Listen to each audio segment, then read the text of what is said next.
नाज़रीन बांग्लादेश के हथों शर्मनाक शिकस्त जी सानू पहले टेस्ट मैच में लभी है। शायकीन बड़े गुस्से में है तो उन्होंने कहा जा रहा है कि बाबर आजम की भी दूजे टेस्ट मैच में वापसी मतवक्के नाल खुरम शहजाद का जिक्र करिए या फिर असी साजिद खान का। जे यह खिलाड़ी वापस आ गए तो कि पाकिस्तान हुण फतह दोबारा लभ जाएगी है तो हुण सवालिया निशान अपनी जगह मौजूद है। लेकिन साड़ी जी बॉलिंग लाइन है उस अंदाज में परफॉर्म नहीं कर सकी। असी शाहीन शाह अफरीदी का जो जिक्र करिए 135 उत्ते उन्होंने को गेंद नहीं हो रही। तो बाकी बैटिंग लाइन भी साड़ी फ्लॉप रही है। शान मसूद थानू पता है वाइस कैप्टन ने मुल्तान सुल्तान से, साउथ शकील कोयटा ग्लैडिएटर्स की कप्तानी कर चुके हैं। तो फिर रावलपिंडी से कैप्टन रिजवान थानू पता है बिल्कुल ही फ्लॉप रहे हैं। अजीबो गरीब शॉट खेलने की कोशिश की तो क्लीन बोल्ड होए ने। तो हुण दूजा टेस्ट मैच थानू पता है 16 मई को खेड़ा जाएगा। हामिद चौधरी साहब साडे नाल मौजूद ने। हामिद साहब वत जी आए पहला तो यह दसो हुण बांग्लादेश को जितना भी ख्वाब बन गए, एक दौर होंदा सी कि असीं ते बांग्लादेश को किसी खाते लिखते ही नहीं होंदे सन, लेकिन हुण जिस अंदाज नाल नाहिद राणा, अशरफुल इस्लाम तो उन्होंने कैप्टन शांतू परफॉर्म करते पे ना, मैनूं लगदा कि बांग्लादेश की टीम साडे नालों हुण बहुत स्ट्रॉन्ग हैगी। की कहोगे? बिल्कुल देखो पाकिस्तान की जी सूरत हाल है बड़ी खौफनाक नजर आ रही है। पाकिस्तान के यही बॉलर से यही बैट्समैन की जो PSL बड़ा जबरदस्त परफॉर्म कर रहे थे, बड़ी जबरदस्त स्पेस से गेंदा भी हो रही थी, 140 तो ज्यादा स्पीड नाल गेंद भी हो रही थी। लेकिन जो पाकिस्तान की बारी आई है तो यही प्लेयर्स ने तो बिल्कुल परफॉर्म नहीं कर पा रहे। साउथ शकील देख लो, शान मसूद देख लो, शाहीन शाह अफरीदी देख लो। ਹੁਣ ਕਿਹਾ ਜਾ ਰਿਹਾ ਕਿ ਖੁਰਮ ਸ਼ਹਿਜ਼ਾਦ ਨੂੰ ਖਿਡਾਇਆ ਜਾਵੇ। ਪਿਛਲੀ ਦਫਾ ਵੀ ਟੈਸਟ ਮੈਚ ਪਹਿਲੇ ਵੀ ਅਸੀਂ ਇਹੀ ਗੱਲ ਕਰ ਰਹੇ ਸੀ ਕਿ ਖੁਰਮ ਸ਼ਹਿਜ਼ਾਦ ਜੈਸੇ ਬੋਲਰ ਨੂੰ ਜਿਹੜੇ ਲਾਇਨ ਲੰਥ ਨਾਲ ਗਿਲਾ ਕਰਦੇ ਨੇ ਉਹਨਾਂ ਨੂੰ ਪਾਕਿਸਤਾਨੀ ਟੀਮ ਵਿੱਚ ਹੋਣਾ ਚਾਹੀਦਾ। ਉਹਨਾਂ ਦੀ ਸਪੀਡ ਵੀ ਨਾ ਸਾਰੇ ਬੋਲਰਾਂ ਕੋਲ ਜ਼ਿਆਦਾ ਸੀ, ਲੇਕਿਨ ਉਹਨਾਂ ਨੂੰ ਚਾਂਸ ਨਹੀਂ ਦਿੱਤਾ ਗਿਆ। ਹਸਨ ਅਲੀ ਨੂੰ ਖਿਡਾਇਆ ਗਿਆ, शाहीन शाह अफरीदी ਨੂੰ ਖਿਡਾਇਆ ਗਿਆ, ਮੁਹੰਮਦ ਅਬਾਦ ਨੂੰ ਖਿਡਾਇਆ ਗਿਆ, ਲੇਕਿਨ ਇਹਨਾਂ ਨੇ ਉਸ ਤਰੀਕੇ ਨਾਲ ਪਾਕਿਸਤਾਨ ਵਾਸਤੇ ਪਰਫਾਰਮੈਂਸ ਨਹੀਂ ਦਿੱਤੀ ਜਿਹੜੀ ਦੇਣੀ ਚਾਹੀਦੀ ਸੀ।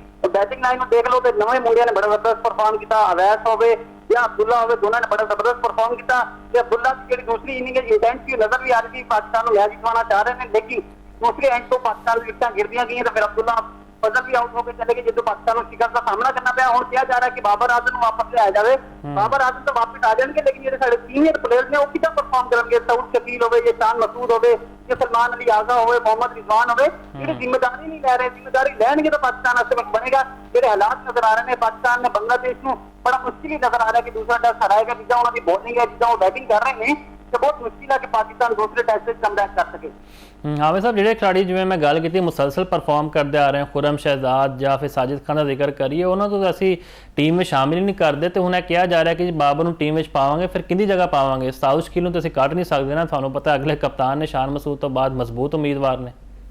देखो जी यही तो साडा सिस्टम है कि जो परफॉर्म नहीं कर रहा तुसीं उन्हें बाहर बिठाओ, लेकिन असी सिर्फ यही सिस्टम रखते हैं कि वड्डा नाम है, वड्डा प्लेयर है, उन्होंने नाल बसना ही रखना है। जो परफॉर्म नहीं कर रहा तुसीं उन्हें टीम को बाहर बिठाओ ताकि दोबारा मैच खेले, परफॉर्म करे, फिर अपनी टीम में जगह बनावे। लेकिन साडा सिस्टम यही कल्चर खराब कर रहा है पाकिस्तानी क्रिकेट को कि असी पर्ची सिस्टम से जो नाम याद प्लेयर बहुत बड़े नाम बन जाते हैं, उसके बाद वो परफॉर्म नहीं करते, लेकिन फिर भी असी मुसलसल टीम के नाल लैके फिरते रहने। उन्होंने इसकी वजह तो जो मैरिट है, जो लोग बोलते हैं नवी यंगस्टर्स ने जो परफॉर्म करते हैं पूरा साल डोमैस्टिक है, जिन्होंने चांस नहीं मिलता, फिर वो पाकिस्तान को छड्ड के जाते हैं।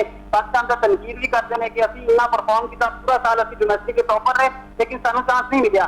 हुण भी यही नजर आ रहा है, अगर साउथ शकील तुसीं बाहर नहीं बिठाते तो किहनूं बिठाओगे? मोहम्मद रिजवान नहीं बिठाते तो विकेट कीपर वह सोची चेंज करोगे, उसकी जगह विकेट कीपर आ जाएगा मोहम्मद बाबर आपकी जगह नहीं बनेगी। इसी तरह सलमान अली आगा वो तो कैप्टन ने एक साइड से, फिर तुसीं उसदे वास्ते भी बिठा सकते। तो पाकिस्तान सूरत यही है कि जो परफॉर्म नहीं करेगा वो टीम में होएगा, जो परफॉर्म करेगा वो टीम को बाहर रखेगा।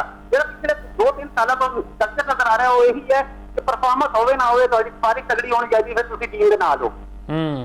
तो शाहीन बारे तुहाडा की ख्याल है? 135 उत्ते उन्होंने गेंद नहीं हो रही, हुण कहा जा रहा है कि जी वो इंजर्ड ने, मुकम्मल तौर पर फिट भी नहीं होए, तो फिर सिलेक्शन कमेटी ज़्यादा जिम्मेदार नहीं है? खाम खा उन्होंने मौके दी जा रही है क्योंकि लाहौर के अंदर तरफों भी अच्छा परफॉर्म नहीं कर सके। पिछले असी 1-2 इवेंट वेख लिए, Asia cup, T20 world cup, हर इवेंट में फ्लॉप रहे हैं।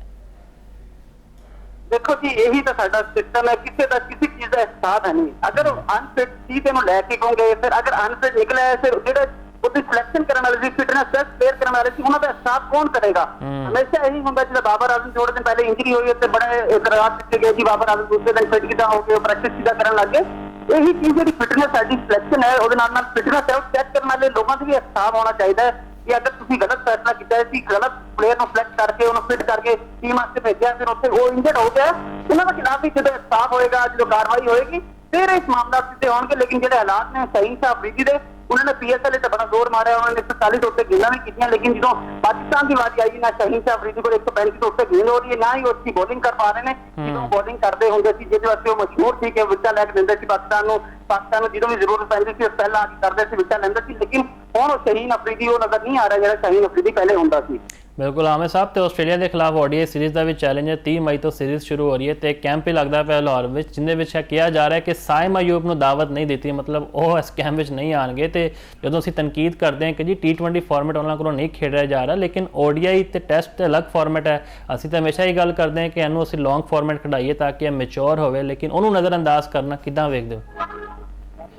देखो जी, साइम अयूब तो काफी अर्से नाल पाकिस्तान टीम में वनडे भी खेल रहे हैं, T20 भी खेल रहे हैं, लेकिन वो परफॉर्म बिल्कुल ही नहीं कर पा रहे। उन्होंने हुण डोमैस्टिक एक परफॉर्मेंस देनी चाहिए। जिदा साडे क्रिकेटर कह रहे हैं कि जिहड़ा साइम अयूब ने उन्होंने अपनी थोड़ी जी क्रिकेट वाल तवज्जो देनी पएगी, उन्होंने थोड़ा जिहा जाके डोमैस्टिक क्रिकेट खेलनी पएगी, फिर दोबारा फॉर्म में आण के तो फिर उन टीम में लैके आण ताकि क्रिकेट वाल तवज्जो देण, क्रिकेट नूं पहले अवलीन तरजीह ते रखण। लेकिन साडे जिहड़े स्टार ने बाहर तो गए ने, लेकिन वो उदा परफॉर्म नहीं करते जिहड़ा मुसलसल परफॉर्म करना चाहिए। जिहड़ा बाबर आजम का पैच है, बाबर आजम से बड़ी तनकीद होगी, बड़ा अच्छा बात बाबर आजम फॉर्म में चाहे बाबर आजम मुसलसल परफॉर्म कर रहे हैं। फिर यही चीज़ है कि जिसे प्लेयर बड़ा बन जाता, लेकिन फिर वो अपनी क्रिकेट में उतनी तवज्जो नहीं दिंदा जिन्नी उन्होंने तवज्जो देनी चाहिए थी। और टाइम अयूब ने नहीं छड्डिया गया, लेकिन उसके अलावा जिहड़े यंगस्टर से जिन्होंने परफॉर्म किया PSL उन्होंने सारे बुलाया गया। मोहम्मद अली रजा नूं देख लो, सुभान नूं देख लो, इसके अलावा शामिल हुसैन नूं देख लो, माज सदाकत हो गए, ख्वाजा नाफे हो गए, ना सारे लोगों को कैंप पास सद्या गया। लेकिन ज्यादती ये होंगी जो कैंप पास सद लेंदे हो, फिर बेंच से बिठा लेंदे हो, फिर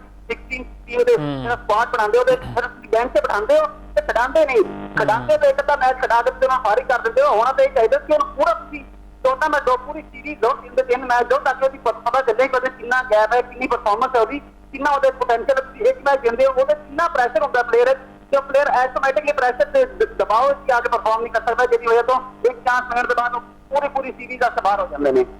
बिल्कुल जी, डोमैस्टिक परफॉर्म कर करके थक जाता है खिलाड़ी, फिर कैंपों में बुलाया जाता है, लेकिन असीं वेखते हैं कि बेंच उत्ते बहा दिता जाता है। साजिद खान की एक मिसाल मौजूद है, होर भी बड़े इवें दे खिलाड़ी ने। बहरहाल जी, गुड लक कहते हैं बांग्लादेश के खिलाफ अगला मैच तुहानूं पता है 16 नूं है, फिर ODI का चैलेंज आ रहा है आस्ट्रेलिया के खिलाफ। वेखते हैं कि साडे मुंडे की करते हैं। बहुत शुक्रिया आमिर साहब तुहाडे एक वक्त दा। पाकिस्तान की खराब परफॉर्मेंस बारे असीं गल करते पए सीगे, साबिक कप्तान सलमान बट साहब साडे नाल जुड़े ने। बट साहब बहुत जिया नूं पाकिस्तान की परफॉर्मेंस बारे तुहाडा की ख्याल है? मतलब हर शोबे विच साडी टीम फ्लॉप रही है, बैटिंग बॉलिंग फील्डिंग, नवे मुंडिया ने तो परफॉर्म करता है, लेकिन जो एक्सपीरियंस खिलाड़ी से असीं शाउत शकील का जिक्र करते हैं, नाल शान मसूद ते नाल खसूसी तौर पर रिजवान, मतलब असीं हमेशा आवाज़ बुलंद की है कि इन्हूं टीम में मौका लभना चाहिए, लेकिन सारे प्लेयर साडे फ्लॉप नज़र आए हैं। तो बॉलिंग के फिर की कहने, 135 उत्ते साडे कोलों बॉलिंग ही नहीं हो रही, तो खुरम शहजाद जिहड़ा बेचारा परफॉर्म कर करके थक गया, वो बाहर बैठा है, की कहोगे? देखो जी, पहले तो तुहाडा बहुत शुक्रिया मैनूं इस प्रोग्राम में इनवाइट करन दा। दूसरी गल है कि पाकिस्तान ने अच्छी क्रिकेट नहीं खेली। जो भी कोई टीम अच्छी क्रिकेट नहीं खेलती तो फिर जिम्मेदारी तो तमाम लोगों के हाथ में जो मैच मौजूद होंगे ने, या जो डिसीजन मेकिंग होंगे ने, टीम की बैटिंग की बॉलिंग की प्लेइंग 11 की, तो काफी सारिया चीज़ा ने जिन्होंने बहुत सारिया चीज़ों को तुसीं सारियां तकरीबन मैंशन करती हैं। गल होंदी है कि जो तुसीं एक टीम सेलेक्ट करते तो उन्होंने रोल देते हो हर प्लेयर जो ओपोजिशन के पिच नूं देख के कंडीशंस के मुताबिक तुसीं प्लान बनाते हो। लेकिन सब तो पहली गल कि इन्होंने टॉस जीत के बैटिंग नहीं की, काला पिच देखा तो इन्होंने बाद जो बैटिंग करनी बेहतर समझी। हालांकि जी चौथी बैटिंग है टेस्ट मैच सब तो मुश्किल होती है, पूरा दिन एक पूरा मुश्किल हो जाता है। तो बजाय कि पहला घंटा डेढ़ औखा कर लो, तुम अखीरला पूरा दिन अपने से पा लिया, पूरा प्रेशर फिर पार्टनरशिप जो लगती है तो पहले दिन भी स्कोर बन जाता, जिवें बांग्लादेश का बन गया, तो फिर पूरा मैच पाकिस्तान उस गेम में चेज ही करता रहा। बॉलर भी जोड़े साढ़े सन तुसीं दसिया उन्हां दी स्पीड नहीं सी, तो यह बड़ा एक बड़ा फैक्टर है, एक बड़ी कह लो कि जरूरी चीज़ है कि तुसीं दूसरी टीम के जहन में होना चाहिए कि तुहाडा कोई ऐसा भी बॉलर या एक या दो है जो बाउंसर मार सकते हैं, जो तुहानूं थ्रेट कर सकते हैं, तुहानूं गलत सोचने से मजबूर कर सकते हैं। एज अ बैटर तुसीं कोई होर उम्मीद लगा लेंदे हो, तुसीं बचने की कोशिश करते हो। पाकिस्तान की बॉलिंग लाइन में ऐसा कोई थ्रेट नहीं थी बांग्लादेश के बैटर के लिए। हमेशा पाकिस्तान की टीम का एक खास कह लो कि एक खासियत रही है, पाकिस्तान को हमेशा तेज तरीन बॉलर होंगे सन। अनफॉर्चुनेट है कि मुंडिया ने उस तरह की बॉलिंग नहीं की। दूसरा जो पाकिस्तान के यंगस्टर ने जो थोड़े तेज बॉलिंग करते हैं वो हाले PCB ने उन्होंने जाहिर समझते हैं कि हाले बहुत यंग ने, इन्होंने हाले थोड़ा टाइम चाहिए, उस वजह भी मुंडे इस टीम में नहीं सन। खैर उस तो पता नजर साढ़े बैट्समैनों पेस में बेहतर खेलना चाहिए, कोई एक्सक्यूज नहीं है, कोई बहाना नहीं ला सकते कि जी है बहुत तेज की पैनी, अपनी तैयारी और हिसाब भी करनी है। ਇਹ ਲੱਗਦਾ ਤਿਆਰੀ ਨਹੀਂ ਕੀਤੀ ਹੋਈ, ਫਸਟ ਕਲਾਸ ਮੁੰਡੇ ਜ਼ਿਆਦਾ ਖੇਡਦੇ ਨੇ। ਜਦੋਂ ਤੱਕ ਫਸਟ ਕਲਾਸ ਨਹੀਂ ਖੇਡਣਗੇ ਟੈਸਟ ਮੈਚ ਦੇ ਵਿੱਚ ਕਾਮਯਾਬੀਆਂ ਜਿਹੜੀਆਂ ਨੇ ਬੜੀ ਮੁਸ਼ਕਲ ਹੈ। ਦੋ ਨਵੇਂ ਬੱਚੇ ਤੁਸੀਂ ਫਸਟ ਕਲਾਸ ਤੋਂ ਲੈ ਕੇ ਆਏ ਹੋ, ਦੋਵਾਂ ਨੇ ਪਰਫਾਰਮ ਕੀਤਾ ਜੀ, ਬਾਕੀ ਸਾਰਿਆਂ ਤੋਂ ਬਿਹਤਰ ਖੇਡੇ। ਬਾਕੀ ਸਾਰੇ ਮੁੰਡੇ ਜਿਹੜੇ ਨੇ ਜ਼ਿਆਦਾ ਡੋਮੀਨੈਂਟਲੀ ਵਾਈਟ ਬਾਲ ਕ੍ਰਿਕਟ ਖੇਡਦੇ ਨੇ T20, ਤੇ ਫਿਰ ਉਧਰੋਂ ਜਦੋਂ ਇੱਥੇ ਆਉਂਦੇ ਨੇ ਇੱਕਦਮ ਫਿਰ ਇੰਨਾ ਆਸਾਨ ਨਹੀਂ ਹੁੰਦਾ ਚੀਜ਼ਾਂ। ਬਿਲਕੁਲ ਬੱਟ ਸਾਹਿਬ ਵਾਲੀ ਜਿਆਦਾ ਚਲੋ ਨਵੇਂ ਹੈਗੇ ਨੇ, ਉਹਨਾਂ ਨੂੰ ਟਾਈਮ ਲੱਗੇਗਾ, ਲੇਕਿਨ ਜਿਹੜੇ ਕੰਸਿਸਟੈਂਟਲੀ ਪਰਫਾਰਮ ਕਰਦੇ ਪਏ ਆ 2-3 ਸਾਲ ਤੋਂ, ਅਸੀਂ ਖੁਰਮ ਸ਼ਹਿਜ਼ਾਦ ਦਾ ਜ਼ਿਕਰ ਕਰੀਏ ਰੈਗੂਲਰ ਟੈਸਟ ਬੋਲਰ ਨੇ, ਤੇ ਸਾਜਿਦ ਖਾਨ ਵੀ ਪਰਫਾਰਮ ਕਰਕੇ ਥੱਕ ਗਿਆ, ਲੇਕਿਨ ਉਹਨੂੰ ਵੀ ਕਿਸੇ ਖਾਤੇ ਨਹੀਂ ਅਸੀਂ ਲਿਖਿਆ, ਨਾ ਉਹਨੂੰ ਟੀਮ ਵਿੱਚ ਸ਼ਾਮਿਲ ਕੀਤਾ ਗਿਆ। ਤੇ ਹੁਣ ਇਹ ਕਿਹਾ ਜਾ ਰਿਹਾ ਕਿ ਜਿਹੜੇ ਖਿਡਾਰੀ ਡ੍ਰੌਪ ਕੀਤੇ ਗਏ ਸਨ ਇਹਨਾਂ ਨੂੰ ਮੌਕਾ ਲੱਭੇਗਾ ਦੂਜੇ ਟੈਸਟ ਮੈਚ ਵਿੱਚ, ਤੇ ਬਾਬਰ ਦੀ ਵੀ ਵਾਪਸੀ ਹੋਏਗੀ। ਤੇ ਤੁਹਾਨੂੰ ਲੱਗਦਾ ਹੈ ਕਿ ਕਮਬੈਕ ਕਰ ਸਕਦੀ ਹੈ ਸਾਡੀ ਟੀਮ?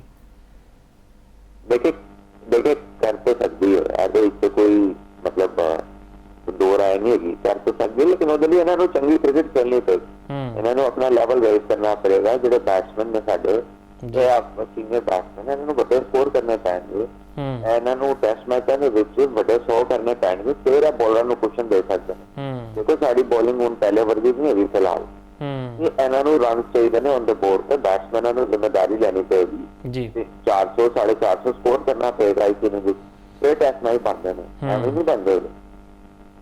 ਬੱਟ ਸਾਹਿਬ ਅੱਗੇ ਚੈਲੰਜ ਆਏਗਾ ਆਸਟ੍ਰੇਲੀਆ ਦੇ ਖਿਲਾਫ ਵਨਡੇ ਸੀਰੀਜ਼ ਦਾ। ਅਸੀਂ ਸਾਇਮ ਅਯੂਬ ਬਾਰੇ ਗੱਲ ਕਰਦੇ ਸਨ ਹਮੇਸ਼ਾ ਕਿ ਜੀ ਇਹ 2 ਓਵਰਾਂ ਦਾ ਖਿਡਾਰੀ ਰਹਿ ਗਿਆ, ਲੇਕਿਨ ਇਹਨੂੰ ਇਸ ਕੈਂਪ ਵਿੱਚ ਨਾ ਸੱਦਣਾ, ਜਦੋਂ ਅਸੀਂ ਇਹ ਕਹਿੰਦੇ ਕਿ ਇਹਨੂੰ ODI ਵੀ ਖੇਡਣਾ ਚਾਹੀਦਾ, ਟੈਸਟ ਮੈਚ ਵਿੱਚ ਵੀ ਪਰਫਾਰਮ ਕਰਨਾ ਚਾਹੀਦਾ, ਫਿਰ ਲੌਂਗ ਫਾਰਮੈਟ ਤੋਂ ਇਹ ਖਿਡਾਰੀ ਨੂੰ ਵੈਸੇ ਹੀ ਸਾਈਡਲਾਈਨ ਕਰ ਦੇਣਾ ਜ਼ਿਆਦਤੀ ਨਹੀਂ ਤੁਹਾਡੀ ਨਜ਼ਰ ਵਿੱਚ? ਦੇਖੋ ਇਹ ਹਮੇਸ਼ਾ ਸਾਡੇ ਇੱਥੇ ਇਸ ਤਰ੍ਹਾਂ ਪਲੇਅਰਾਂ ਨਾਲ ਇੱਕ ਕਹਿ ਲਓ ਕਿ ਚੀਜ਼ ਹੈਗੀ ਹੈ ਜਿਹੜੀ ਉਹਨਾਂ ਦੇ ਆਉਂਦੀ ਹੈ, ਉਹਨਾਂ ਨੂੰ ਫੇਸ ਕਰਨੀ ਪੈਂਦੀ ਹੈ, ਲੇਕਿਨ ਉਹਦਾ ਲੈਕ ਆਫ ਫਾਰਮ ਹੈਗਾ ਜੀ। ਦੇਖੋ ਉਹਨਾਂ ਨੂੰ ਪੂਰੀ PSL ਵਾਰੀਆਂ ਮਿਲੀਆਂ, ਇੰਨੀਆਂ ਅੱਛੀਆਂ ਬੈਟਿੰਗ ਵਿਕਟਾਂ ਸਨ, ਔਰ ਸਾਰੇ ਲੜਕਿਆਂ ਨੇ ਬਾਕੀਆਂ ਨੇ ਤਕਰੀਬਨ ਹਰ ਬੰਦੇ ਨੇ ਜਿਹਨੂੰ ਇੰਨੇ ਮੌਕੇ ਮਿਲੇ ਉਹਨੇ ਰਨ ਕੀਤੇ। ਸਾਇਮ ਅਯੂਬ ਵਾਈਡ ਪਲੇਅਰਸ ਹਨ ਜਿਹੜੇ ਕੋਈ ਕਹਿ ਲਓ ਕਿ ਸਟਰਗਲ ਕਰਦੇ ਰਹੇ ਨੇ, ਉਸ ਤੋਂ ਪਹਿਲੇ ਇਹਨਾਂ ਨੂੰ ਬਹੁਤ ਸਾਰੇ ਚਾਂਸਸ ਮਿਲੇ, ਲੇਕਿਨ ਸਾਡੀ ਗੱਲ ਠੀਕ ਹੈ ਫਾਰਮੈਟ ਹੋਰ ਹੈਗਾ, ਬਟ ਐਨਜੀ ਫਿਰ ਜਦੋਂ ਤੁਹਾਡੀ ਫਾਰਮ ਕੰਸੀਡਰ ਨਹੀਂ ਹੁੰਦੀ ਫਿਰ ਸਮ ਟਾਈਮ ਤੁਸੀਂ ਸਫਰ ਕਰਦੇ ਹੋ ਕਿ ਫਾਰਮੈਟ ਤੁਹਾਡਾ ਕੋਈ ਹੋਰ ਹੁੰਦਾ ਤੇ ਤੁਹਾਨੂੰ ਬਾਹਰ ਕਿਧਰੋਂ ਹੋਰੋਂ ਕੀਤਾ ਜਾਂਦਾ, ਲੇਕਿਨ ਸ਼ਾਇਦ ਪਾਕਿਸਤਾਨ ਦੇ ਵਾਈਡ ਖਿਡਾਰੀ ਨੇ ਜਿਨ੍ਹਾਂ ਨੂੰ ਇੰਨੇ ਲੰਮਾ ਤੇ ਲਗਾਤਾਰ ਚਾਂਸ ਮਿਲੇ। ਬਿਲਕੁਲ ਸਭ ਤੋਂ ਮਹਿੰਗੇ ਨੇ ਤੇ ਲੱਕੀ ਵੀ ਨੇ, 12.5 ਕਰੋੜ ਰੁਪਏ ਵਿੱਚ ਇਹਨਾਂ ਕੰਟਰੈਕਟ ਹੈ, ਲੇਕਿਨ ਪਰਫਾਰਮੈਂਸ ਉਹੀ ਪੁਰਾਣੀ ਹੈ। ਬਹਿਰਹਾਲ ਜੀ ਪਾਕਿਸਤਾਨ ਨੂੰ ਅਸੀਂ ਗੁੱਡ ਲੱਕ ਕਹਿੰਦੇ ਹਾਂ ਦੂਜੇ ਟੈਸਟ ਮੈਚ ਵਿੱਚ ਵੀ, ਤੇ ਅੱਗੇ ਆਸਟ੍ਰੇਲੀਆ ਦੀ ਸੀਰੀਜ਼ ਦਾ ਵੀ ਚੈਲੰਜ ਹੈ। ਬਹੁਤ ਬਹੁਤ ਸ਼ੁਕਰੀਆ ਬੱਟ ਸਾਹਿਬ ਤੁਹਾਡੇ ਵਕਤ ਦਾ।